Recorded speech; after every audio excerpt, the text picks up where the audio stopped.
për shkak edhe të vetë mënyrës se si e kemi ndërtuar, sepse ka qenë vërtet një, si thuaç, je kemi nisur një duel, thosh një ballafaqim mes këngës edhe poezisë apo teksteve dashnisë edhe metafizikës, po ashtu.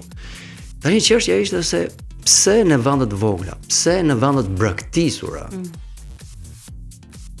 Sepse është të mërshme ku ishe gjithë ato qyteza të mrekullueshme që ka hapësira shqiptare, ku nuk ka më asnjë aktivitet mirëfill kulturor.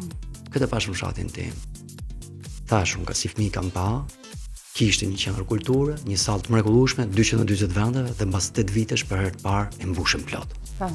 Me mallin, me tekste të Tiki Dervishit, Frederik Rreshpjes, të Rumit, Kajamit Noljan, apo Nolit Kajamist, dhe njerëzit udhëtuan. Do thotë që një krijim që i prek në ndenjë, me vërtetësi, edhe sa i rënd të duket intelektualisht, ai prek emocionalisht. Kjo ishte ajo që donim ne. Dhe e kuptuam që mund të prekim edhe fëmijët, edhe pleqt, edhe natyrisht, edhe të rriturit. Sepse këto vendet braktisura po patën, po u jepe edhe ata do japin. Po frymëzojnë absolutisht.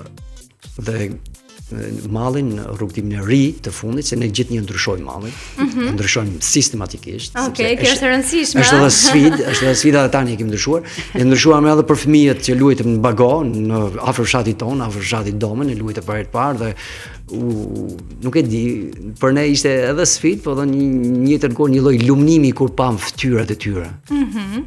Fytyrat plot korreshtje, plot mahnitje, ishin si të magjepsur. Po ishim të magjepsur edhe ne nga reagimi i tyre. Fantastike.